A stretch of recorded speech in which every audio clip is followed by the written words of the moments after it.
What's good, everybody out there on YouTube? This is your man Shadicstick dropping some hot Faraga on this mic. Today we're going to be talking about Sonic Frontiers and just all the Sonic stuff we got at Gamescom. In all honesty, it's extremely hype. I'm glad to see that Sonic Superstars is coming soon and that they're actually doing a lot more with the final update for Sonic Frontiers than I genuinely thought they would. But before we discuss all this stuff, make sure you hit the like button, hit the subscribe button. Let's try to get this video to 30 likes. Hit the notification bell to make sure you stay updated, especially if you missed my stream. Wink, wink, nudge, nudge. And also, I want to shout out Spyro839. He hooked your boy up with a new profile picture. If you need some art, just check him out. But first of all, I want to get the Sonic Superstar stuff out of the way. In all honesty, I'm super hyped for the game.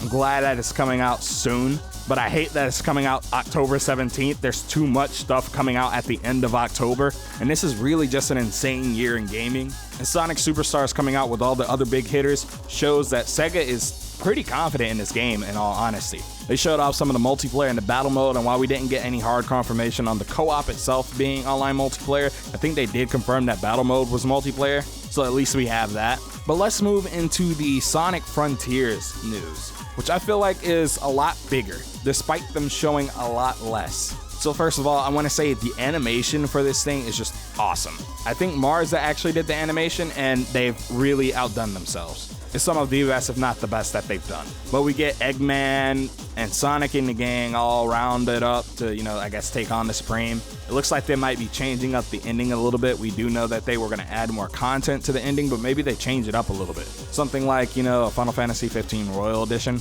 But one thing that we got that was super major was Sonic getting a new super form, which we haven't gotten a new form for Sonic, I think, since, the form from Black Knight, which I think was Excalibur mode, which says a lot, especially considering Sega has taken this approach to Sonic, and especially new transformations of forms, that they didn't really want to add more because they were trying to, inch their way back from being, a Dragon Ball clone in a sense. Because the Sonic series takes a lot from Dragon Ball. I mean, the easiest things are the 7 emeralds on top of Super Sonic literally being Super Saiyan. But in all honesty, I think they should have leaned heavier into that. Because despite Sonic and the Secret Rings not being a good game, it's a genuinely bad game from a gameplay perspective, I think Dark Spine Sonic is probably the coolest thing we've gotten from the series. And then on top of that, other media like Sonic X have given Sonic a dark super form. And like I said before, we got the Excalibur mode or form or whatever from Sonic and the Black Knight. And really, this just looks like Super Sonic 2.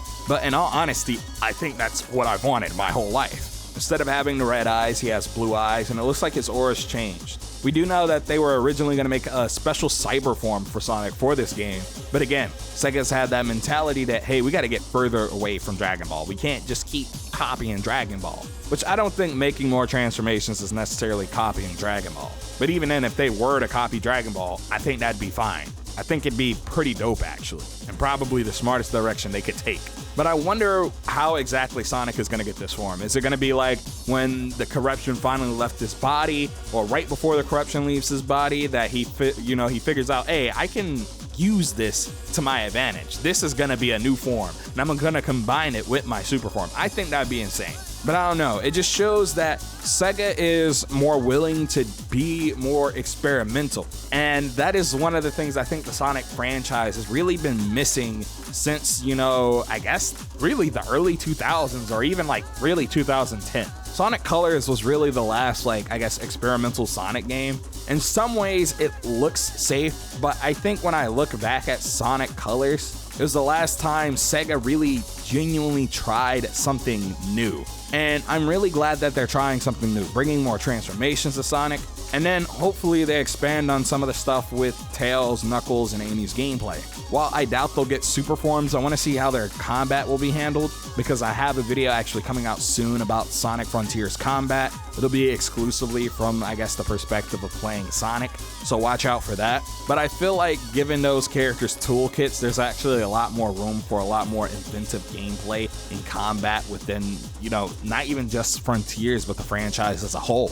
And I'd also like to see how they interweave this with the story. And in all honesty, I want to see if this is a form Sonic attains by himself, or he attains with the help of Sage. Because she is honestly, or she has become one of my favorite characters in the franchise, mostly because of the way she's written. Now, on a mean joke level, she really is just like, I hate you. Sonic's like, why? And she's like, I hate you. And I kind of rock with that. I vibe with the hater mentality. Many people may ask, why do I hate Sonic Unleashed? And I just say, I hate Sonic Unleashed. Why do you hate Sonic Unleashed? I hate it. But all jokes aside, I think she has an interesting dynamic with not only Sonic, but also Eggman. And I think she essentially has helped to create a more developed character within Eggman himself. And she actually is a way that I think the Sonic franchise can explore a lot more deeper themes. I realized with Sonic Frontiers, they explored the more existential side of what Sonic does and how he interacts with the world. He interacts with it in a positive way, but Sage, is the nihilist. She believes that there's no reason for anything. And Sonic combats that and shows her that you have to really pave your own way or find your own reason to do things. And I think that's really fucking awesome. And I think that even if you dislike Sonic Frontiers, that is one of the better things to come from the game. But I don't know. How do you feel about all of this in that comment section down below? Let me know. I honestly am super hyped for the next update. I want to see what they do story-wise, and I want to see what they do gameplay-wise with this new form. While the boss at the end of Sonic Frontiers was probably the worst thing about the game, not because of, its themes or, inherently what it was really just because the combat was an on-rail shooter, and I didn't want that from Sonic Frontiers. I hope they change that in a meaningful and a fun way, more importantly. Do you think the new form looks cool? Do you think it looks generic? Do you think it looks bad? Again, let me know in that comment section down below. Again, shout out to my boy Spyro839. He's been a long time viewer. I finally commissioned him. I told him I'd do it years ago, but now I've finally done it, and really shout out to him. He did fantastic work, and his art really melds with the direction I'm going with the channel as far as my art and aesthetic. But don't forget to follow your boy on the Elon Musk app. Comment, like, and subscribe. Share this out with your friends. And remember, Hot Faraga turns to Cold Blizzaga. Chill out with some of my other big videos. Peace and have a good one.